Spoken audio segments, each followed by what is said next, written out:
तो hello, I am Nitika और आज आप पढ़ेंगे मेरे साथ सिलोग्स मतलब सिलोगिज्म का पार्ट 1। तो सबसे पहले हम गाइस कंसेप्ट्स पढ़ेंगे, फिर हम उसके बाद क्वेश्चंस करेंगे ताकि आपको अच्छे से समझ आ जाए। कई टीचर्स हैं जो डायरेक्टली क्वेश्चन स्टार्ट कर देते हैं, उससे समझ नहीं आता है। मैं आपको आज कंसेप्ट वाइज पढ़ाऊंगी और आप ऐसे पढ़ेंगे कि आपको अच्छे से इसके सारे डायग्राम्स समझ में आएंगे और सारे क्वेश्चंस आप इजीली निकाल लोगे। ठीक है गाइस, और अगर आपने मेरे चैनल को अभी तक सब्सक्राइब नहीं किया है तो सबसे पहले जाके आप मेरे चैनल को सब्सक्राइब करें और ज़्यादा से ज़्यादा इसको शेयर करें। ठीक है, तो हम स्टार्ट करते हैं चैप्टर। तो आप सिलोग्स में देखोगे कि क्वेश्चन किस तरह से आते हैं। सबसे पहले हम ये बात करते हैं। तो आपके पास एक दे रखी होती है स्टेटमेंट, आपको स्टेटमेंट दे रखी होती है। हमेशा हमें स्टेटमेंट को 100% ट्रू लेके चलना होता है। ठीक है, हमेशा हमें स्टेटमेंट को 100% ट्रू लेना होता है। जैसे हमें स्टेटमेंट में दे रखा है ऑल ए आर बी, ठीक है, और दूसरी स्टेटमेंट हमें दे रखी है ऑल बी आर सी। तो ये आप हमेशा 100% ट्रू ही मानोगे। ठीक है, अब अगला देखेंगे, कंक्लूजन दे रखा होता है हमें इसका ऑल ए आर सी। ऐसे हमें कंक्लूजन दे रखे होंगे, ये हमें स्टेटमेंट दे रखी होगी और हमें कंक्लूजन से डायग्राम्स ड्रॉ करने होंगे। ठीक है गाइज, और आपको दे रखा होगा ये दोनों में से आपको देखना होगा कि कौन सा कंक्लूजन स्टेटमेंट के हिसाब से ठीक है। ठीक है, अगर आप डायग्राम्स बना के देखते हो अपने हिसाब से, तो अगर बाई चांस एक भी डायग्राम अगर आपका गलत हो जाता है कि जो इस कंक्लूजन को सेटिस्फाई नहीं कर रहा, तो मतलब आपका वो कंक्लूजन रॉन्ग होगा। ठीक है, और हम अब आंसर देखेंगे। तो आंसर आपको इस टाइप से मिलेंगे गाइज। आपके पास इस टाइप के आंसर आ सकते हैं कि ओनली फर्स्ट कंक्लूजन फॉलो। अगर हमारा ये कंक्लूजन फॉलो कर रहा है तो ये लिखा आएगा आपके पास कि ओनली फर्स्ट कंक्लूजन फॉलो, तो इस पे टिक होएगा। अगर आपका सिर्फ ये कंक्लूजन फॉलो कर रहा है और ये नहीं कर रहा है तो ओनली सेकंड कंक्लूजन फॉलो। अगर इन दोनों में से फर्स्ट एंड सेकंड कंक्लूजन, या तो अगर आप श्योर नहीं हैं तो क्या लिखेंगे, ईदर फर्स्ट या सेकंड कंक्लूजन फॉलो। अगर आपको पता है कि कोई भी इन दोनों में से गलत है तो neither first and second conclusion follow.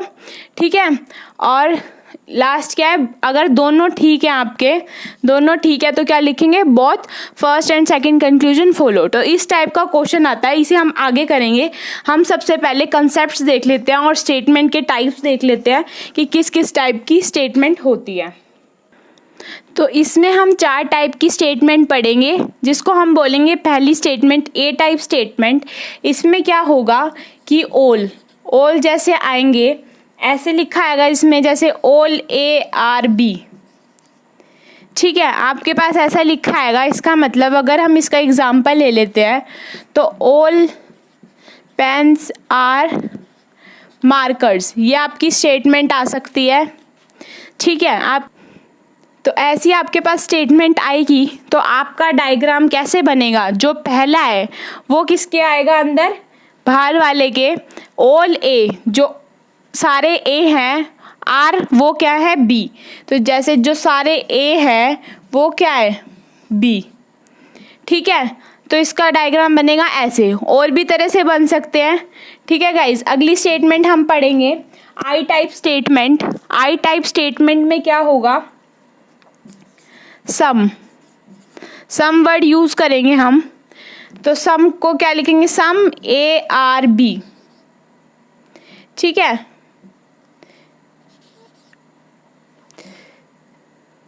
तो हम ये देख लेंगे कि सम ए आर बी, यहाँ लिख देती हूँ मैं, सम ए आर बी। ठीक है गाइज, या फिर आप इसको लिख सकते हो सम पेन्स आर मार्कर्स। ठीक है, तो इसका डायग्राम हम कैसे बनाएंगे, सम जो ए पेन्स है वो मार्कर्स है, तो जो सम के पेन्स है, कुछ पेन्स। ठीक है, सम का मतलब क्या होता है, कुछ। तो जो कुछ पेन्स हैं उनका पार्ट क्या है, आर मार्कर्स, तो मतलब ये पार्ट। ठीक है गाइज, अब अगले पढ़ेंगे हम ई टाइप स्टेटमेंट। ई टाइप में देखेंगे नो ए आर बी, कोई भी ए बी नहीं है, तो इसमें तो डायरेक्ट बनेगा कोई भी ए हमारा बी नहीं है, अलग अलग बनेंगे इसमें। ओ टाइप स्टेटमेंट देखते हैं अब। ओ में क्या आएगा, सम नोट, सम नोट हम इसमें यूज़ करेंगे, जैसे सम ए आर नोट बी, कुछ ए बी नहीं है। ठीक है, तो कुछ ए बी नहीं है, या फिर हम लिख सकते हैं सम कार्स आर नोट बसेस। ठीक है, हम ये वर्ड यूज़ कर सकते हैं। तो इसका डायग्राम कैसे बनेगा, some cars are not buses, some A are not B, मतलब ये जो ये वाला पार्ट है वो बी का नहीं है। ठीक है, तो ये हमारी टाइप्स ऑफ स्टेटमेंट है जो हम आगे पढ़ेंगे। और कंसेप्ट से पहला कंसेप्ट है हमारा टाइप्स ऑफ स्टेटमेंट। अब आगे हम कंसेप्ट पढ़ते हैं। तो अब हम कंसेप्ट पढ़ेंगे, दूसरा कंसेप्ट हमारा कंसेप्ट ऑफ ऑल। ऑल का कंसेप्ट हम पढ़ेंगे कि अगर आपके पास, ज़रूरी नहीं है जो मैंने आपको स्टेटमेंट में बताया था कि ऐसे ही लिखा है कि ऑल ए आर बी, तभी आपके पास ऐसा डायग्राम बने, नहीं, आपके पास ये भी लिखा आ सकता है कि 100% ए आर बी, इसका मतलब भी क्या है, ऑल। ठीक है, या फिर आपके पास आ जाए ईच एंड एवरी। ठीक है, each A are B, every A are B, अगर ये आ जाता है तो इसका मतलब भी यही है कि ऑल बोल रहा है वो।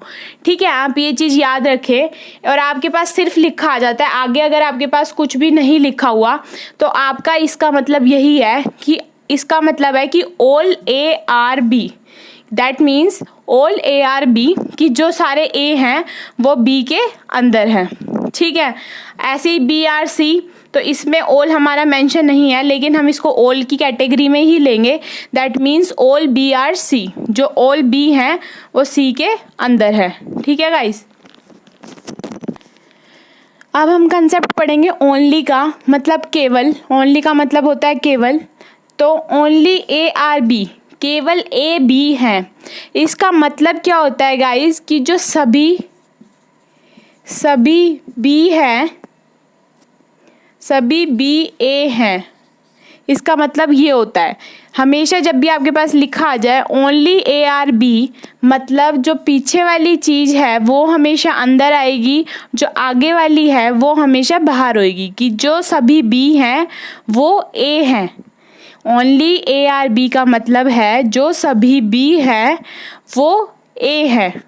ठीक है गाइस, उसमें क्या था, जो हमने पिछला कंसेप्ट पढ़ा था ऑल का, उसमें था ऑल ए आर बी, जो ऑल ए है वो बी के अंडर है।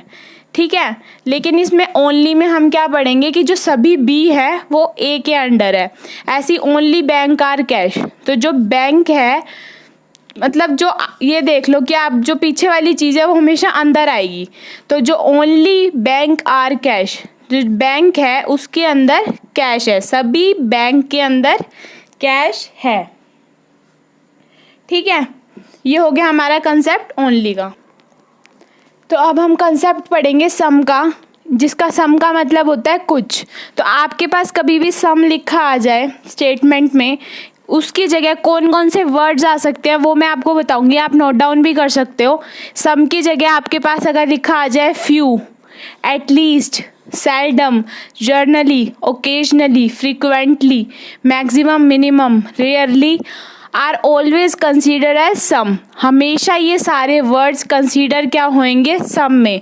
आपको पजल होने की ज़रूरत नहीं है, अगर आप ये वर्ड्स लिखते हो तो ये आपके कहाँ पे कंसीडर होंगे, सम में। ठीक है, या फिर हिंदी में देखते हैं तो फ्यू मतलब थोड़ा, कम से कम, कभी कभार, शायद, कदाचित को हम हमेशा कुछ में शामिल करेंगे। ठीक है, हमेशा हम इसको सम में शामिल कंसीडर करेंगे, मतलब कुछ में। जैसे हम एक स्टेटमेंट का एग्जांपल देख लेते हैं। जैसे आपके पास लिखा आ जाए फ्यू मैंगो आर एप्पल। ठीक है, आपके पास ऐसा आ गया, इसका मतलब क्या है कि सम मैंगोज आर एप्पल, और सम का तो मैंने आपको बताया ही था कि कैसे बनाना है। सम मैंगोज आर एप्पल, कुछ मैंगोज एप्पल हैं, ठीक है। तो ऐसे करेंगे, फ्यू की जगह कुछ भी आ सकता है। एटलीस्ट मैंगो आर, एटलीस्ट को मैं आपको बता सकती हूँ, एटलीस्ट या डेफिनेटली, एक वर्ड और देख लो, डेफिनेटली। इन दोनों में से कोई वर्ड आ जाता है तो हम इसको कभी भी काउंट नहीं करते हैं, हम यहीं से पढ़ेंगे। एटलीस्ट का मतलब, अगर आपको सम नहीं दे रखा तो आप एटलीस्ट को सम समझ लेंगे, लेकिन एटलीस्ट और सम दोनों दे रखे हैं, इसका मतलब है कि ये सम ही है। सम रेड आर ब्लैक, तो सम रेड आर ब्लैक, कुछ लाल काले हैं, ठीक है। तो ये हमारा सम का कॉन्सेप्ट था। तो अब हम देखेंगे गाइस पार्ट्स ऑफ स्लोग्स या सेलोगिज्म, ठीक है। तो हम देखते हैं इसमें, तो सबसे पहले आपके पास कितने टाइप्स के क्वेश्चन आ सकते हैं या स्टेटमेंट में हमें क्या क्या मिल सकता है। तो आपके पास एक पॉजिटिव टाइप्स के क्वेश्चन आ सकते हैं, जैसे ऑल ए आर बी, जैसे सम ए आर बी। इसमें क्या होता है कि आप, अगर आपके पास पॉजिटिव स्टेटमेंट होती है तो आपके पास जैसे ऐसे बन गई कि ऑल ए आर बी, ठीक है, ऐसे बन गई। और फिर आ जाता है कि सम बी आर सी, ठीक है, सम बी आर सी, ऐसे बन जाता है आपके पास। तो पॉजिटिव स्टेटमेंट में क्या होता है कि ये इसके अंदर मिक्स हो सकता है, ये इसके अंदर मिक्स हो सकता है, एक दूसरे के अंदर ये मिक्स हो सकते हैं, तो ये पॉजिटिव स्टेटमेंट होती है। नेगेटिव में आपके पास आ जाते हैं नो ए आर बी, कोई भी ए बी नहीं है, जैसे ए कोई भी बी नहीं है, ठीक है। हम ऐसे करते हैं इसमें नेगेटिव में। और पॉसिबिलिटी होती है मे और मे नोट भी, हो भी सकता है और नहीं भी हो सकता, तो इसके होते हैं 50% चांसेस। ये तो ये टाइप्स से हमारे पार्ट्स हैं स्लोग्स के। अब हम आगे देखते हैं। तो अब हम क्वेश्चन देखते हैं गाइस, जो हमने स्टार्टिंग में मैंने आपको एग्जांपल बताया था कि ऐसे क्वेश्चन आ सकते हैं, तो हम उस क्वेश्चन को सॉल्व करते हैं। तो जैसे आप पे स्टेटमेंट दे रखी है ऑल ए आर बी, ठीक है, तो हम इसको बना लेते हैं इसका all A are B, all B are C, जो ऑल बी है, बी के वो सारे सी हैं, ठीक है। तो हमने ये बना लिया।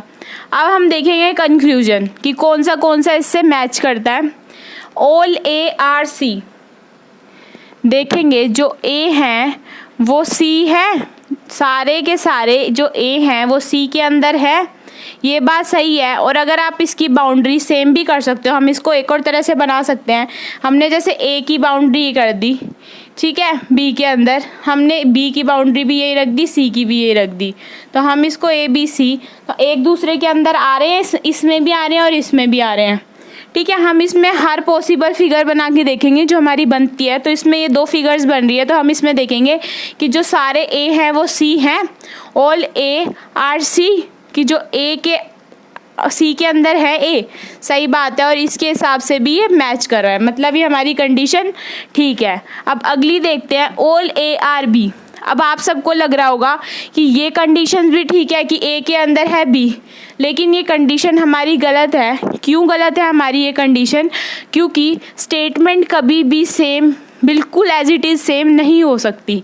स्टेटमेंट और conclusion as it is same नहीं हो सकता। पहले हो जाता था, कई बुक्स में अभी मेंशन नहीं है, आप इसे अपडेट कर लें, कई टीचर्स बोलते भी हैं, लेकिन जो रीस्टेटमेंट होती है वो गलत होती है।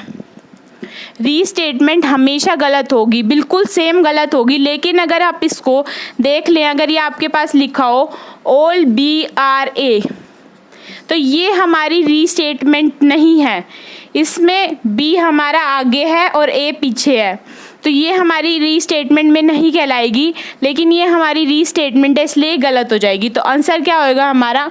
Only first conclusion follow. Restatement हमेशा गलत होती है, तो इससे हमने एक रूल बना दिया कि restatements are completely wrong because in conclusion we are concluding something. क्योंकि हम कंक्लूजन में हम कुछ कंक्लूड निकालते हैं, कुछ उसका सॉल्यूशन निकालते हैं, इसलिए तो हम कंक्लूजन निकालते हैं, इसलिए हम स्टेटमेंट का कुछ कंक्लूजन निकालते हैं, इसलिए रीस्टेटमेंट हमारी हमेशा, but in case of restatement just statement is repeated. लेकिन जो स्टेटमेंट में हमें कंक्लूजन में क्या निकालना होता है, कुछ कंक्लूजन निकालना होता है, कुछ कंक्लूड करना होता है। लेकिन रीस्टेटमेंट में क्या होता है कि जस्ट स्टेटमेंट रिपीट हो रही होती है। Therefore in case of restatement conclusion will not follow. तो in case of restatement conclusion कभी भी फॉलो नहीं होगा। जैसे ये रीस्टेटमेंट है, all pens are marker, statement भी यही है, कंक्लूजन भी है, तो ये रीस्टेटमेंट हो गई, तो ये हमेशा रॉन्ग होगी। और लिखा हुआ है ऑल मार्कर आर पेन, तो ये स्टेटमेंट हमारी होगी करेक्ट। तो गाइस हमने इस पार्ट में, ये हमारा पार्ट फर्स्ट था और इसमें हमने पढ़े सारे कंसेप्ट्स। कल भी हम पढ़ेंगे कुछ कंसेप्ट्स, जैसे हम पढ़ेंगे पॉसिबिलिटी का केस पढ़ेंगे, आइदर और करेंगे, आइदर और का केस करेंगे और बहुत सारे क्वेश्चंस करेंगे हम इसके अगले पार्ट्स में। ठीक है गाइज।